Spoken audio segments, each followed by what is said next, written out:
Jadi ikhwan rahimakumullah, kita malam hari sore hari ini ya. Sore hari ini berusaha untuk bertafakur di pemakaman sambil kita menunggu datangnya waktu maghrib.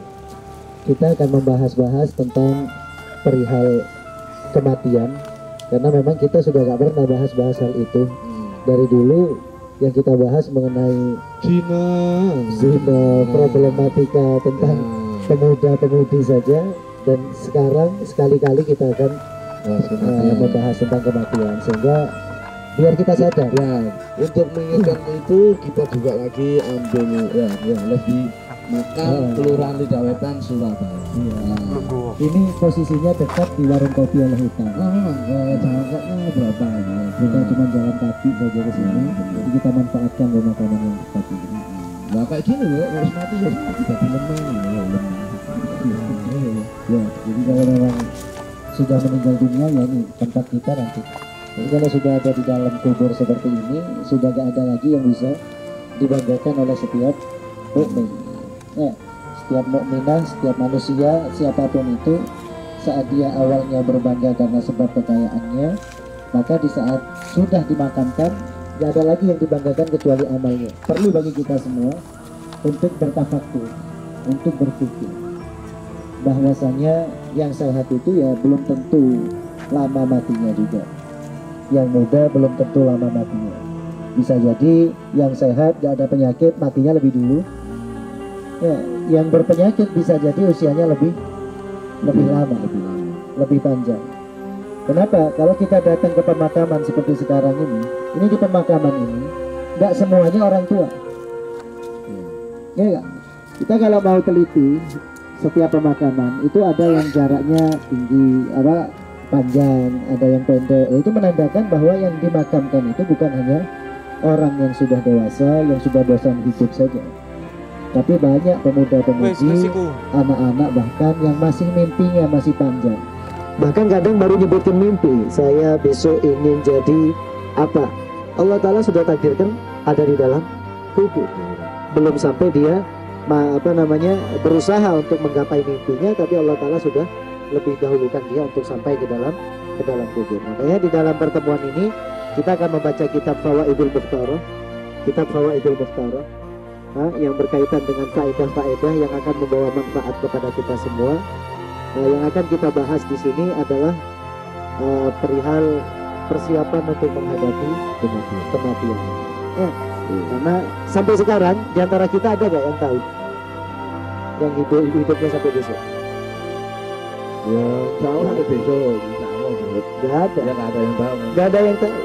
Di antara kita sampai sekarang yang kumpul ini, baik yang sedang nonton dalam live, gak ada satupun di antara kita yang tahu sampai besok kita hidup, ya, atau sampai nanti saja, gak ada. Sampai nanti malam jam 9 saya hidup, gak ada yang tahu. Sehingga seorang yang cerdas itu, kata Nabi SAW, orang yang memikirkan apa yang akan dia bawa nanti ketika dia sudah ada di dalam kuburnya. Ketika sudah masuk dalam kubur, apa yang akan dia bawa, itu yang akan ketika dia memikirkannya, berarti dia adalah orang yang cerdas. Maka dari itu kita akan membaca beberapa nasihat yang dicantumkan oleh para ulama kepada kita. Kita lihat bagaimana telah sampai kepada Al-Imam Asy-Syafi'i rahimahullahu ta'ala, arba'ina sanatan sara yamshi 'alal 'asr fa idza qila lahu fi dzalika yaqulu li adhkura anni musafirun. Imam Syafi'i itu pada usia 40 tahun jalan pakai tongkat. Selalu jalan pakai tongkat. Ketika ditanya untuk apa Imam Syafi'i, engkau pakai tongkat, engkau bawa tongkat, maka kata Imam Syafi'i, biar aku itu ingat kalau aku ada di dunia ini adalah sebagai musafir, sebagai orang yang sedang menumpang lewat saja, yang nggak tahu akan berhenti di mana, stop di mana, endingnya di mana, nggak tahu. Ini musafir, ini tongkat untuk mengingatkan diriku bahwa aku di dunia ini hanya sebagai musafir. Dikatakan oleh penyair, apa mereka katakan? Beliau katakan, dunia kama hilil makar wa inna mahilil mamar.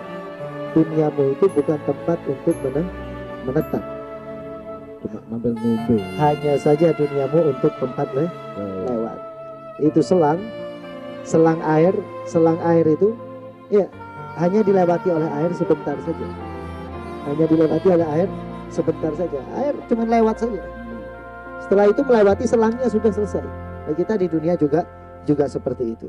Ya, itu Imam Syafi'i mengatakan begitu. Bahwasanya beliau pakai tongkat tujuannya untuk mengingatkan dirinya sedang dalam keadaan musafir, berada di tengah perjalanan. Begitu juga hafara Rabi' bin Khaisam qabran. Rabi' bin Khaisam salah seorang tabi'in. Beliau itu punya kuburan sendiri di belakang rumahnya. Jadi hafaro itu menggali kuburnya sendiri. Fakullama wajada fi qalbihi qaswatan. Setiap kali di dalam hatinya itu ditemukan keras, atos atine, dinasehati angel, dinasehati sulit, kemudian jarang nangis, maka beliau memilih untuk apa? Masuk ke dalam kubur itu tadi. Jadi beliau dalam belakang rumahnya menyediakan kuburan, digali.